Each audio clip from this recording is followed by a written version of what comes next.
잘 되었으면 좋겠다라는 바람을 가지고 살아갑니다. 그리고 우리가 듣는 예와 인물 중에 그렇게 또 잘 된 사람이 있어요. 맞죠?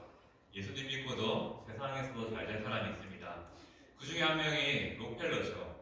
지금은 죽었고 그의 재단이 또 세계 곳곳에 좋은 일을 베풀고 있습니다. 미국의 석유광이라고 불렸던 이 록펠러를 잘 아실 겁니다. 근데 그의 삶은 50대 초반이라는 기준으로 통해서 봤을 때 완전히 달라진 삶을 살게 됩니다. 그가 돈의 노예가 되어서 50대 초반까지 살았습니다.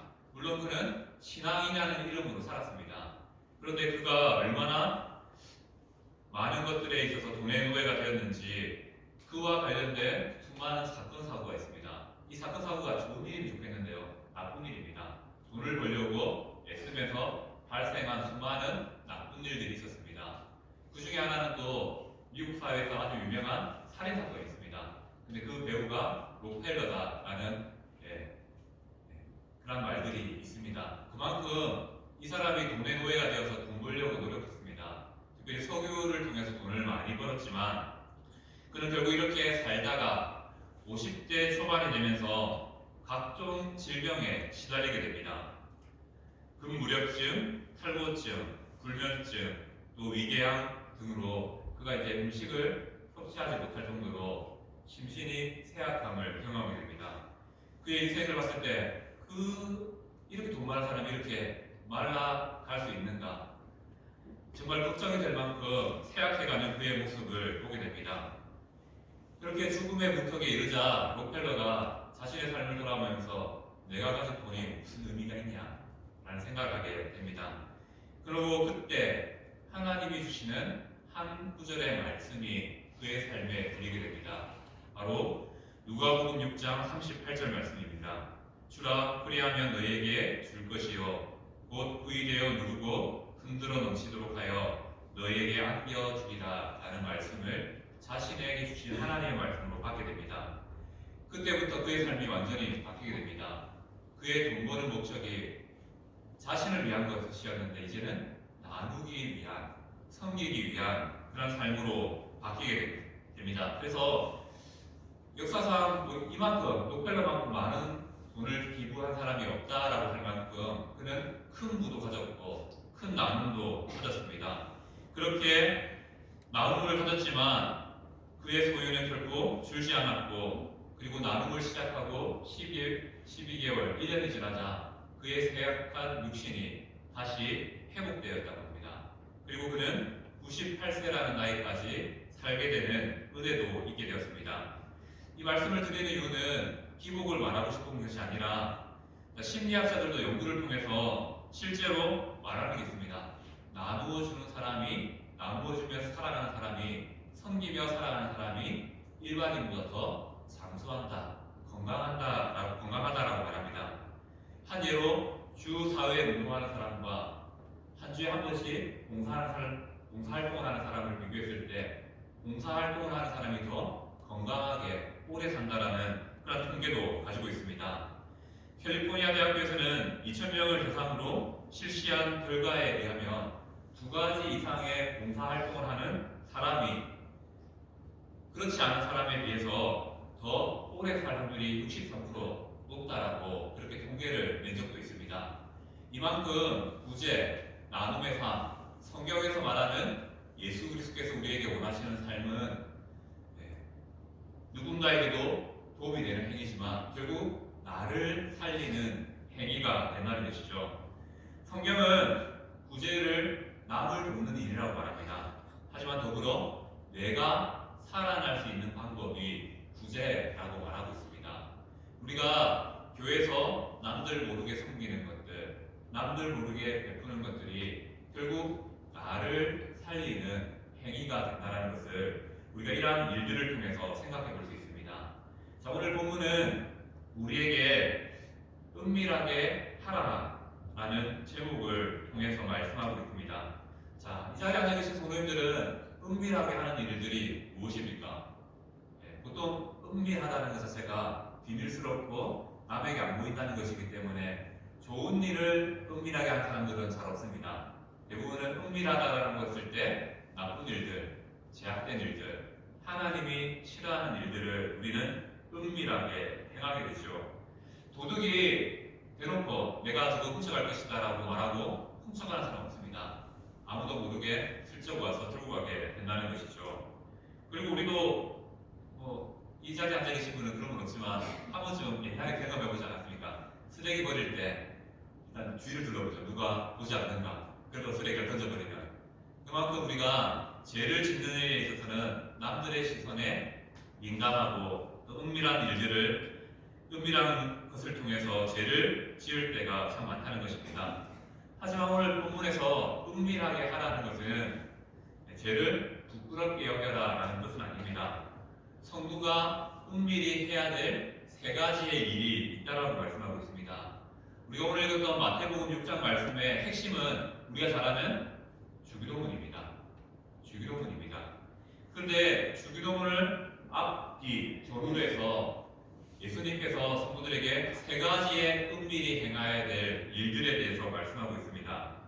왜 은밀히 행해야 되냐면요. 그 세 가지의 일을 통해서 주기도문에서 말하는 하나님의 나라가 우리의 삶에, 우리의 생활 가운데 임하게 있기 때문입니다. 그렇다면 오늘 본문이 말하는 우리가 은밀히 행해서 하나님 나라가 이 땅 가운데 임하게 해야 될, 은밀히 행해야 될 세 가지가 무엇인지 함께 살펴보자 합니다. 그 전에 1절 말씀을 보면 이렇게 말하죠. 예수님은 우리에게 사람들에게 보이려고 그들 앞에서 너희 의를 행하지 않도록 주의하라 라고 말씀하십니다. 예수님을 따르는 제자에게 너희가 드러나지 않도록 신앙생활을 하라라고 말씀하고 계십니다. 예수님은 사람을 너무나 잘 알죠. 사람은 누구에게나 칭찬받고 인정받는 일들을 바라고 살아갑니다. 그래서 신앙에 있어서도 내 행위가, 내 노력이 누군가의 인정을, 누군가의 칭찬을 바라기 마련이라는 것이죠. 부모님들도 그렇지 않습니까? 내가 지난 한 해를 살아오면서 여러 가지 일을 했을 때 물론 내가 주를 위해서 기뻐함을 했겠지만 한편으로는 나의 수고를 누군가가 좀 알아줬으면 좋겠고 내 일들을 칭찬해줬으면 좋겠다라는 그런 생각을 해보셨을 겁니다. 저도 뭐 다를까요? 사람인지라 그런 마음을 갖게 된다는 것이죠. 남이 알아주는 것 얼마나 좋습니까?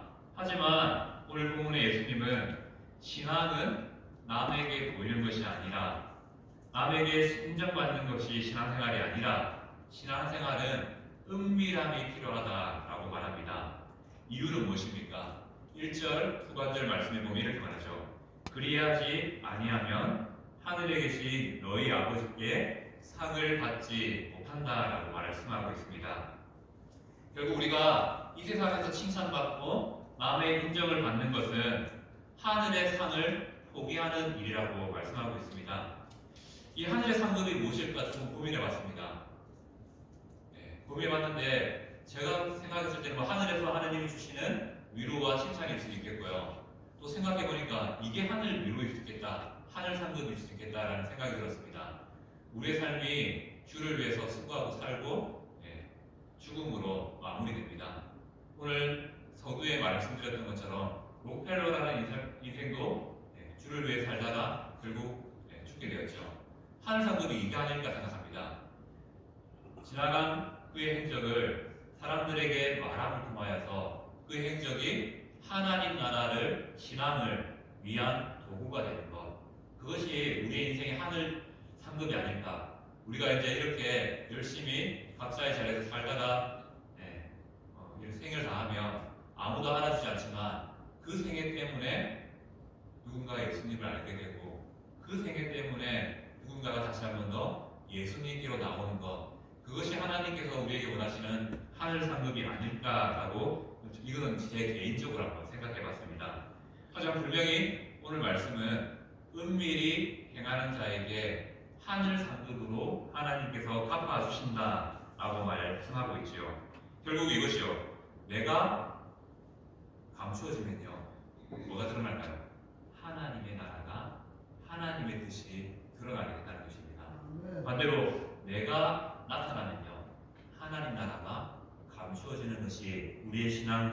것입니다. 그렇다면 성도님들은 어떤 상을 받으시겠습니까? 사람의 인정이 있고요. 또 하늘의 상급이 있습니다. 당연히 두 개 다 받으면 좋겠죠. 네. 하지만 이것은 욕심이라는 것을 다시 한 번 더 말씀드립니다. 오늘 본문은 분명히 사람의 인정을 좋아하는 자는 결국 하늘의 상급을 받지 못한다라고 말합니다. 저도 그런 생각을 좀 해봤습니다. 제 삶이 칭찬 때문에 하나님을 향한 이 믿음이 마비되지 않기를 바라는 마음이 있습니다. 제가 많은 사람들을 바라봤을 때 칭찬을 받다 보니까 그 칭찬에 익숙해져서 하나님 나라가 안 보이고 자기의 의만 드러내는 삶들을 살아가는 사람들을 종종 보게 됩니다. 혹여나 저도 이 자리에서 섬김에 있어서 칭찬받다가 그 칭찬에 마비가 되어서 하늘 상급이 아니라 나의 의를 드러나는 삶이 되지 않을까라는 생각도 해보게 되었습니다. 사람에게 인정받기 위한 신앙생활은 결국 하나님이 원하시는 것이 아니라 내가 원하는 삶이라는 것이죠. 이런 의미에서 기독교는 은밀한 종교라고 말씀드릴 수 있습니다. 내가 아니라 하나님이 드러나기 때문에 은밀한 종교라는 것이죠.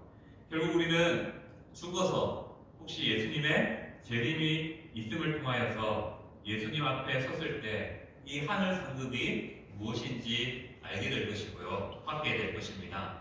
우리는 하나님 나라를 이 땅에 임하게 만드는 은밀한 종교, 바로 신앙이라는 사실을 기억해야 됩니다. 그렇다면 우리가 하늘 상급을 받을 수 있고 하나님 나라를 이 땅 가운데 임하게 할 수 있는 은밀히 행해야 될 세 가지 일을 한번 살펴보고자 합니다. 첫 번째는 2절부터 4절까지의 말씀에 나오는 하나님 나라가 이 땅 가운데 임하게 하는 은밀히 해야 될 경건의 모습은 이것입니다. 뭘까요? 구제입니다. 2절 말씀을 보면 구제할 때에 외식하는 자와 같이 하지 말라라고 말씀합니다. 외식하는 자가 무엇을 의미합니까? 겉과 속이 다른 사람을 말하고요. 이 외식하는 자라는 이 단어의 의미에는 연극 배우라는 의미가 더해져 있습니다. 연기자처럼 하는 거죠. 연기자는 자신의 감정과 상관없이 대본을 따라서 감정을 표현합니다. 나는 슬프지만 연기자는 기뻐하라라고 했을 때 그 기쁨을 표현할 수밖에 없는 것입니다. 바로 내 마음과 겉을 다르게 표현할 수밖에 없다는 것이죠. 바로 이것이 외식하는 자라는 것입니다. 저도 작년 한 해를 지나면서 설교가 많아지면서 무섭습니다. 저도 외식하는 자가 되지 않을까. 말을 많이 하기 때문에 그만큼 따라가는 삶이 있어야 되는데 혹여나 제가 말하는 이 말씀이 외식이 되지 않을까 무섭습니다. 그래서 한편으로는 또 그런 마음도 들더라고요. 외식을 다른 사람한테 향해서 내가 살기 위해서 우리 성도들이 때로는 외식이 필요하겠구나. 왜냐하면 다른 설교자들의 말씀도 들으면 참 좋겠구나. 그럼 나도 살고 같이 살지 않을까라는 생각도 해보게 되었습니다. 왜냐하면 그만큼 이 말의 자리가 책임이 다르고 겉과 속을 일치시키는 모습이 필요하기 때문입니다. 저는 설교를 할 때 원래 원칙들이 있었습니다. 어떤 원칙이 있냐면 설교를 준비하다가 누군가가 생각나잖아요. 그러면 그 설교를 멈추고 하지 않습니다. 준비하지 않고 다른 부분을 보게 됩니다. 그리고 또 설교를 준비하면서 또 여러 가지의 상황들을 생각하면서 멈추게 되는 일들이 가끔 있습니다. 그런데 설교가 많아지니까 이게 안 되더라고요. 내가 하지 못하는 것들은 말하지 말아야 되는데 어쩔 수 없이 준비하다 보니 시간에 쫓기고 여러 가지 상황에 쫓기다 보니 말하게 되는 그런 실수를 범하는 것을 보게 됩니다. 그래서 제가 저를 돌아보는 차원에서 오늘 말씀을 또 준비한 것도 있습니다. 자, 우리는 자신은 돕고자 하는 마음이 없지만 남들에게 보여주기 위해서 거룩한 척하기 위해서 구제하는 사람들이 있습니다. 바로 당시에 유대교의 지도자들이었다는 것이죠. 왜 그러냐면 이 구제가 신앙에 있어서 경건을 판단하는 한 가지의 기준이 되었기 때문입니다. 그래서 내가 하나님 앞에 경건한 것처럼 보이기 위해서 돕는 거예요. 또 섬기는 겁니다. 내 마음은 그렇지 않은데 내가 하나님 앞에가 아니라 사람들 앞에 내 삶을 보이기 위해서 그렇게 외식하는 자가 되는 경우가 있다는 것이죠. 그리고 구제는 두 번째 원칙을 말합니다. 나팔을 불지 말라라고 말합니다. 이것은 자랑하지 말라라는 뜻이죠. 당신의 성전에 헌금함이 있다고 말씀드렸고, 헌금함은 금속으로 되어 있기 때문에 동전을 던져놓으면 쨍그랑쨍그랑 소리가 납니다. 나팔을 불지 말라는 뜻은 무엇입니까? 헌금할 때 내가 헌금한다 짱 하면서 쨍그랑쨍그랑 내가 이만큼 헌금했다 이렇게 하지 말라라는 뜻이 됩니다. 외식하는 자는 바로 이러한 소리를 통해서 내가 이만큼 했는데 이만큼 하고 있다라는 것을 강조하게 됩니다. 나는 남들보다 이것이 낫다라는 것을 자랑하는 것이죠. 그러나 이러한 자들에게 예수님께서는 말합니다. 뭐라고 말합니까? 그들은 자기 상을 이미 받았다라고 말합니다. 남이 알아주는 것, 곧 칭찬해주고 인정하는 것, 하늘의 상이 아니라 자기의 상을 이미 받았다라고 말합니다. 그러면서 예수님께서는 이런 자를 향해서 권면하죠. 뭐라고 말합니까? 너는 구제할 때에 오른손이 하는 것을 왼손이 모르게 하라라고 말합니다. 자, 실제로 우리가 오른손이 하는 것을 왼손이 모르게 할 수 있습니까? 불가능한 일입니다. 그만큼 우리가 신앙에 있어서 구제에 있어서 원칙이 있다면 남들에게 보여주는 것이 되어서는 안 된다는 것이죠. 우리의 신앙은 우리의 마음과 하나님을 향한 그 자세가 가장 소중하다라는 것입니다. 그리고 또 은밀히 이렇게 행할 때 우리의 삶에 우리의 경건에 큰 유익이 되는 것이 바로 구제라는 사실도 더불어 말씀하고 있습니다. 이전에 사역했던 한 교회에서 연말에 구제를 위한 불우이웃을 돕기 위한 헌금을 한 적이 있습니다. 그리고 방송국에 이 돈을 내야 된다라고 의견을 모아서 방송국에 이 성금을 보냈습니다. 그리고 기대하는 것이 무엇입니까? 그 교회 이름이 방송국에 나오는가 안 나오는가 계속 보고 있는 겁니다. 자, 이게 바로 구제의 원칙을 잘못할 때 일어나는 모습이라는 것이죠. 예수님이 가르쳐주신 구제의 원칙은 오른손이 한 일을 왼손이 모르게 함에 있습니다. 세상 사람들이 몰라도 됩니다. 알아주지 않아도 됩니다. 하지만 그 일을 통해서 하나님의 나라가 우리의 삶에 또 이 땅 가운데 나타나게 하는 것입니다. 그렇기에 구제에 있어서 은밀할 것을 말씀하고 있습니다. 그리고 5절부터 6절까지의 말씀을 보면 두 번째 우리가 은밀히 행해야 될 일에 대해서 말씀하고 있습니다. 무엇입니까? 바로 기도가 우리가 은밀히 행해야 될 경건의 모습이라고 말씀하고 있습니다. 당시 유대인들에게 구제와 기도는 경건의 기준이죠. 그래서 외식하는 자, 남에게 보이기 좋아하는 사람들은 어떻게 되겠습니까? 회당에 서서 길거리에 서서 소리 내서 기도하는 겁니다. 내가 이만큼 기도 열심히 한다. 내가 이만큼 신앙이 좋다 하는 사실을 그렇게 말하는 것이고 보여주는 것이죠. 나를 좀 봐달라라고 하면서 기도한다는 것입니다. 자, 남들에게 보여주는 기도 하나님께서 들으실까요? 저는 모르겠습니다. 우리는 기도를 하나님과의 대화라고 말합니다. 일반적인 선포가 아니라 교제의 시간이라는 것을 강조하는 것이죠. 우리의 기도는 일방적으로 하나님께 말하는 시간이 아니라 또 하나님께서 우리의 삶에 말씀하는 것을 듣는 시간이 되어야 된다는 것입니다. 그러기 위해서 본문을 기도할 때 어떻게 하라고 말합니까? 내 골방에 들어가 문을 닫고 은밀한 층에 계신 내 아버지께 기도하라라고 말씀하고 있습니다.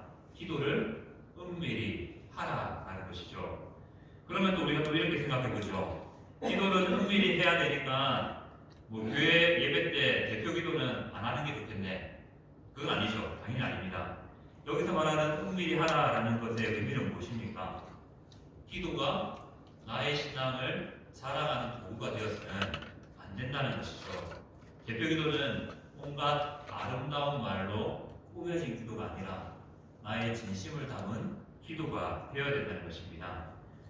그러한 기도의 좋은 모습의 예를 오늘 본문은 골방을 말하면서 골방에 문을 닫고 기도하는 것이 기도의 좋은 예라고 말씀하고 있습니다.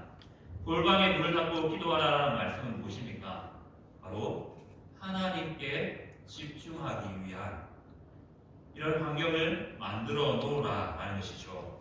집에서 기도하는 것이 좋다, 그렇게 해석해도 좋긴 합니다. 하지만 그보다는 내 삶의 기도의 골방을 하나님과 교제할 수 있는 자리를 만들어라라는 말씀이 됩니다. 하나님께 집중하기 위해서는 이 골방이 필요합니다. 이 골방은 집이 될 수도 있고요. 그 골방을 만들기 힘들면요, 교회가 제일 좋습니다. 교회에 나오면요, 많은 것들에 의해서 방해받는 것들, 우리를 유혹하는 것들로부터 이겨낼 수 있습니다. 그래서 힘드신 분들은 이 교회가 여러분들의 기도의 골방이 되기를 바랍니다. 그리고 가능하신 분들이 있다면 집에서 그 교회의 골방을 만드시면 좋겠습니다. 다 경험해보지 않았습니까? 성경 읽고 기도하려고 하면 어떤 일들이 일어납니까? 전화가 와요. 손님이 찾아옵니다. 내가 정말 하나님 사랑하려고 딱 준비하고 시작하려고 하는데 수많은 방해 요인들이 발생해서 집중하지 못하게 만들어 버리는 것이죠. 기도의 골방은 무엇입니까? 바로 이러한 것들을 차단해서 하나님께 집중하라는 것을 의미합니다. 전화기 잠시 꺼놓고요. 그리고 나를 찾아올 수 있는 사람들 잠시 피하기 위해서 교회로 오면 좋습니다. 교회로 와서 조용히 기도하면서 하나님과의 교제를 나누면 참 좋을 것 같습니다. 바로 이런 점에서 제가 교회를 말하는 것이 집에서 기도의 골방을 만드셔도 좋습니다. 아무튼 방해될 수 있는 것들, 그런 것들을 다 끊고 은밀한 중에 계신 그 하나님께 기도의 골방으로 나가는 것이 하나님께서 원하시는 바라는 것이죠.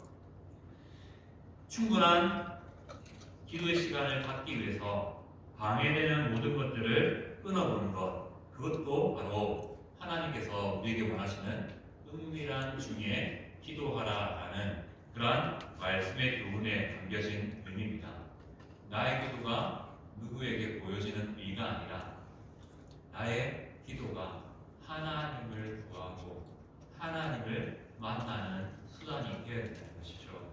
그렇게 될 때 바로 하나님의 나라가 나의 기도를 통해 우리의 삶에, 우리의 교회 가운데 임하게 된다라고 말씀하고 있습니다. 자, 세 번째, 우리가 은밀히 행해야 될 것은 무엇입니까?